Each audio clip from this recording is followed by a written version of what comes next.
Hi అండి. అందరికీ నమస్కారం. Welcome to my channel. ఈ వీడియోలో ఏపీ ప్రభుత్వ పెన్షనర్స్ అందరికీ కూడా ఇప్పుడే అతి ముఖ్యమైన తాజా సమాచారం విడుదల. సో, దీనికి సంబంధించిన పూర్తి వివరాలు ఈ వీడియోలో తెలుసుకుందాము. వీడియో అయితే ఎక్కడే కానీ స్కిప్ చేయకుండా ఎండ్ వరకు చూసేయండి. అప్పుడు ఇన్ఫర్మేషన్ పూర్తిగా అర్థమవుతుంది.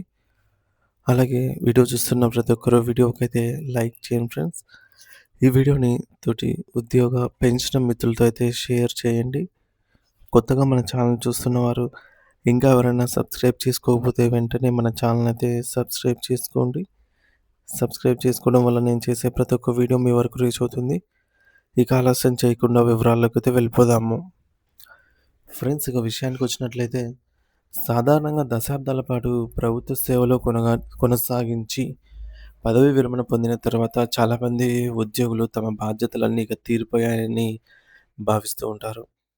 తమ శేష జీవితాన్ని ఎలాంటి ఒత్తిడి లేకుండా ప్రశాంతతగా గడపవచ్చు అనేది అనుకుంటూ మానసికంగా పూర్తిగా రిలాక్స్ అయిపోతూ ఉంటారు. అయితే ఉద్యోగ విరమణ చేసిన వెంటనే ప్రభుత్వం మన సర్వీసు లెక్కలన్నిటినీ అంటే ప్రభుత్వం ఆటోమేటిక్‌గా సరిచేసి పెన్షన్ మొత్తాన్నయితే లెక్కగట్టి ప్రతి నెల మన ఖాతాల్లో జమ చేస్తుంది అని మనం ప్రత్యేకంగా ఏమీ చేయవలసిన అవసరం లేదు అని చెప్పేసి చాలామంది ఒక రకమైన భ్రమలో ఉంటారు. కానీ వాస్తవం దీనికి భిన్నంగా ఉంటుంది. సో, ఇక్కడే మనం ఒక అత్యంత ముఖ్యమైనటువంటి బాధ్యత విషయాన్ని గుర్తుంచుకోవాలి. సో, మనం సుదీర్ఘ కాలంగా సర్వీస్‌లో ఉన్న సమయంలో మనకు రావాల్సినటువంటి డీఏ అరియర్స్, అలాగే కొన్ని సాంకేతిక కారణాల వల్ల పెండింగ్‌లో ఉండటం వల్ల పెండింగ్‌లో ఉండే అవకాశం ఉంటుందన్నమాట. అలాగే ఏపీజీఎల్ఐ క్లెయిమ్స్, జీఐఎస్ క్లెయిమ్స్ మనకు సకాలంలో అందవలసిన ఉంటాయన్నమాట. వీటన్నిటిని ఎటువంటి ఆటంకాలు లేకుండా సక్రమంగా మనకు అందాలి అనంటే వాటికి సంబంధించి ప్రతి ఒక్క డాక్యుమెంట్‌ను కూడా మనం చాలా జాగ్రత్తగా ఒక క్రమ పద్ధతిలో దగ్గర పెట్టుకోవాలి. ఒకవేళ మనం ఈ విషయంలో నిర్లక్ష్యం వహిస్తే భవిష్యత్తులో మనకు రావాల్సినటువంటి మన సొంత డబ్బు కోసమే మనం వివిధ కార్యాలయాల చుట్టూగా కాళ్ళరిగేలాగా తిరగాల్సొస్తుంది. ముఖ్యంగా భవిష్యత్తులో మనకు రావాల్సినటువంటి ఈఎల్స్, అలాగే హెచ్‌పిఎల్స్ వాటిని నగదుగా మార్చుకునేటటువంటి లీవ్ ఎన్‌క్యాష్‌మెంట్ విషయంలో మాత్రం మనం మళ్ళీ క్లెయిమ్ చేయవలసిన అవసరం ఎంతైనా ఉంటుంది. సో, ప్రభుత్వం అప్పుడప్పుడు డీఏ పెంచుతూ ఉత్తర్వులు జారీ చేస్తుంది కదా! అలా డీఏ పెరిగినప్పుడల్లా దానికి సంబంధించి పాత బకాయిలు కూడా మనకు అందుతాయి. సో, వీటన్నిటిని మనం సరైన సమయంలో క్లెయిమ్ చేసుకోగలగాలి. లేకపోతే ఆ యొక్క పాత రికార్డులు మన దగ్గరైనా ఉండాలి. సో, అప్పుడే మన వాదనకు బలం ఉంటుంది. అందుకే ఏ డాక్యుమెంట్‌ను మనం భద్రపరచుకోవాలనే విషయంలో ప్రతి ఒక్క రిటైర్డ్ ఉద్యోగి కూడా ముఖ్యంగా ఉపాధ్యాయులకు పూర్తి స్థాయి అవగాహన ఉండటం చాలా అవసరము. ఇప్పుడు ఆ ముఖ్యమైన డాక్యుమెంట్ల జాబితాను మరియు వాటి యొక్క ప్రాముఖ్యతను వివరంగా తెలుసుకుందాము. మొట్టమొదటిది retirement copy, notice copy. So, ఇది మీకు అధికారికంగా పదవీ విరమణ పొందారని ధృవీకరించే అత్యంత ప్రధానమైనటువంటి పత్రము. రెండవది పెన్షన్ ప్రపోజల్ సెట్. సో, అంటే మీ యొక్క సర్వీస్ ఆధారంగా మీ యొక్క పెన్షన్ అనేది ఎంత ఉండాలి, అది ఎలా లెక్కించబడుతుంది అనే యొక్క పూర్తి వివరాలు అయితే ఇందులో ఉంటాయి. ఇక మూడోది జెడ్‌పీపీఎఫ్ క్లోజర్స్. మీ యొక్క ప్రావిడెంట్ ఫండ్ ఖాతా పూర్తిగా క్లోజ్ అయినప్పుడు ఇచ్చేటటువంటి ఈ యొక్క డాక్యుమెంట్స్ అయితే భవిష్యత్ అవసరాల కోసం చాలా ముఖ్యము. ఇక నాలుగవది ఆడిట్ ఆఫీస్ నుంచి వచ్చినటువంటి కాపీ. సో, మీ యొక్క పీపీఓని ఆడిట్ చేసి ఆడిట్ కార్యాలయం నుంచి అయితే వస్తుందన్నమాట. ఇక మీ సర్వీసు కాలంలోని ఆర్థిక లావాదేవీలన్నీ నిశితంగా పరిశీలించిన తర్వాత ఆడిట్ విభాగం ఇచ్చేటటువంటి ఈ యొక్క ధృవీకరణ పత్రం క్లీన్ చీట్ లాంటిదన్నమాట. ఇక ఐదవది ఏపీజీఎల్ఐ క్లోజర్ సెట్. మీ ఇన్సూరెన్స్ పాలసీ గడువు ముగిసిన తర్వాత వచ్చేటటువంటి ఈ యొక్క సెటిల్మెంట్ పేపర్స్ మీ పొదుపు మొత్తానికి ఆధారం. ఇక ఆరోది జీఐఎస్ ఫైనల్ క్లెయిమ్స్ పేపర్స్ అనమాట. సో, గ్రూప్ ఇన్సూరెన్స్ స్కీమ్ కింద మీకు అందవలసిన మొత్తం వివరాలు ఇందులో నిక్షిప్తమై ఉంటాయి. ఇక ఏడవది ఈఎల్స్ మరియు హెచ్‌పిఎల్స్ క్లెయిమ్ చేసుకునేదానికి డాక్యుమెంట్స్. సో, మీరు సర్వీస్‌లో ఉండగా వాడుకోకుండా మిగిల్చుకున్నటువంటి సెలవులకు గాను ప్రభుత్వం ఇచ్చే నగదు సంబంధించి పత్రాలు ఇవి. సో, ఇవి మీ యొక్క ఆర్థిక వనరులకు అదనపు బలాన్నయితే ఇస్తాయి. అలాగే ఎనిమిదవది పీపీఓ. సో, పీపీఓ కాపీ ఇది అన్నిటికంటే అత్యంత ముఖ్యమైన మరియు కీలకమైన పత్రం. ఎందుకంటే మీ జీవితాంతం పెన్షన్ రావటానికి ఇదే ప్రధాన ఆధారం కాబట్టి. సో, దీన్ని మనము ఎంతో జాగ్రత్తగా భద్రపరుచుకోవాలి. తొమ్మిదవది డీటీఓ. సో, డీటీఓ కార్యాలయం నుంచి వచ్చినటువంటి కాపీ, ట్రెజరీ కార్యాలయం నుంచి జారీ అయినటువంటి ఈ యొక్క పత్రం మీ చెల్లింపుల సరళిని తెలుపుతుంది. పదవది retirement health card. So, pensioner health card అంటాము. పదవి విరమణ తర్వాత వచ్చేటటువంటి వృద్ధాప్య సమస్యల కోసం ఈహెచ్ఎస్ పెన్షనర్ ఈహెచ్ఎస్ కార్డ్ అనేది మనకొక రక్షణ కవచంలా పనిచేస్తుంది. ఈ యొక్క పెన్షనర్ ఈహెచ్ఎస్ అనేది మనకు ఈ కార్డ్ వచ్చేసి రిటైర్డ్ అయిన తర్వాత మనకు 6 నెలల వరకు మాత్రమే ఎంప్లాయ్‌మెంట్‌లో ఉన్నప్పుడు అప్పుడు ఇచ్చినటువంటి ఈహెచ్ఎస్ అనేది వర్తిస్తుంది. సో, 6 నెలలు దాటిన తర్వాత మనకు ఈ యొక్క ఎంప్లాయీ ఈహెచ్ఎస్ అనేది వర్తించదు. సో, ఈ 6 నెలలలోపే మనము పెన్షనర్ ఈహెచ్ఎస్‌ని పొందాలి. సో, ఇది గూడా గమనించండి.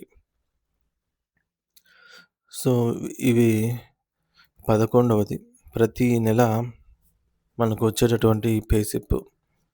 సో, వీటిని కూడా ప్రతి నెల డౌన్‌లోడ్ చేసుకొని మీ వ్యక్తిగత ఈమెయిల్‌లోనో లేదంటే ఏదో ఒక క్లౌడ్ లేదంటే లోకల్‌గైనా మీరు డౌన్‌లోడ్ చేసుకొని భద్రపరచుకోండి.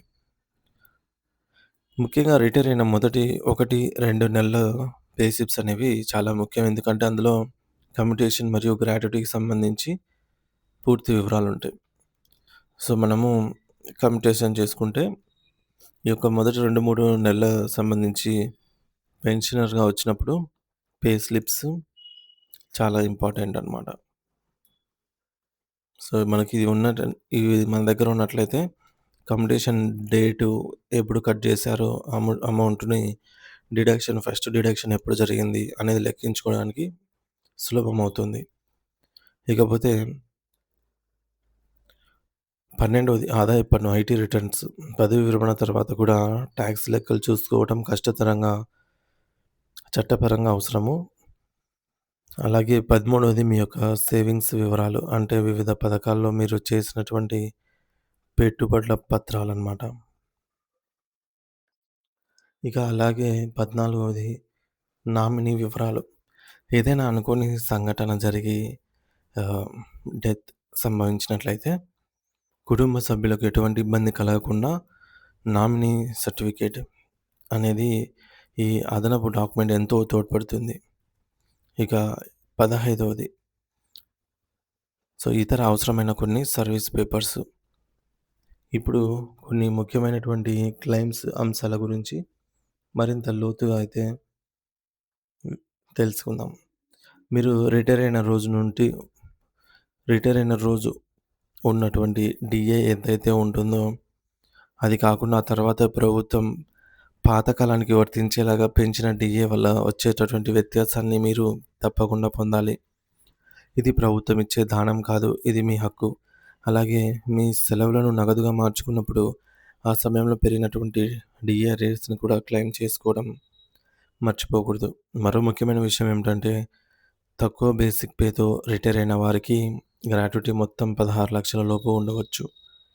అటువంటి వారు పెరిగిన డీఏ ప్రకారంగా అదనపు బకాయిలు పొందే వీలుంటుంది.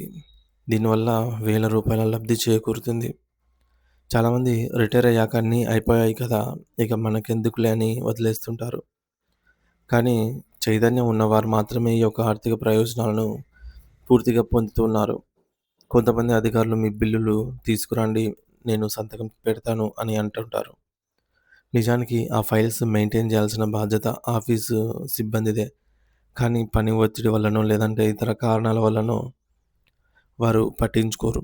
సో, అందుకే మనమే బాధ్యత తీసుకోవాలి. అధికారుల మీద భారం వేసి నిర్లక్ష్యం వహిస్తే చివరకు ఆర్థికంగా నష్టపోయేది మనమే అని గ్రహించాలి. మీ యొక్క పెన్షన్ మీ హక్కు. దాని గురించి పూర్తి అవగాహన ఉండటం మీ యొక్క బలం. మీకేదైనా తెలియకపోతే తోటి రిటైర్డ్ మిత్రులను లేదా తెలిసిన నిపుణులను అడిగి తెలుసుకోండి. కానీ రావాల్సిన వాటిని మాత్రం వదులుకోవద్దు. రిటైర్మెంట్ అనేది ఒక ముగింపు కాదు. అది కొత్త ఆర్థిక బాధ్యతలకు ఆరంభమని గ్రహించండి. ప్రభుత్వం నుండి రావాల్సినటువంటి ప్రతి పైసా మీకు స్పష్టంగా ఉండాలి. అలాగే ఈ డాక్యుమెంట్లను కేవలం కాగితాల రూపంలోనే కాకుండా వాటిని స్కాన్ చేసి గూగుల్ డ్రైవ్ లేదంటే డిజి లాకర్‌లో అయితే భద్రపరచుకోవడం అత్యంత ఉత్తమం. దీనివల్ల కాగితాలు పాడైనా లేదంటే మీ దగ్గరలో డిజిటల్ కాపీ ఉంటుంది. సో, మీ దగ్గర కాబట్టి కార్యాలయం సిబ్బందిపై దీనిపైన పూర్తి భారం వేయకుండా మన ప్రయోజనాల కోసం మనమే చొరవ తీసుకోవాలి. సో, మనందరికీ తెలుసు ఫ్రెండ్స్, డిజి లాకర్ అనేది ఆహ్, ఉంటుంది మొబైల్‌లో.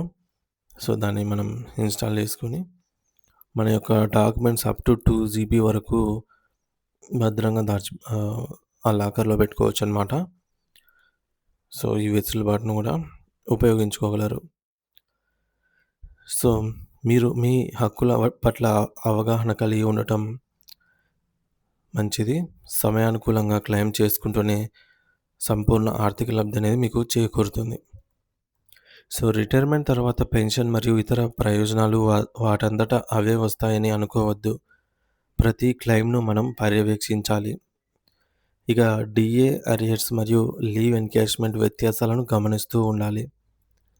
పీపీఓ కాపీ, మొదటి 2 నెలల పేసిప్స్ అనేవి అత్యంత ప్రాధాన్యత కలిగిన పత్రాలు.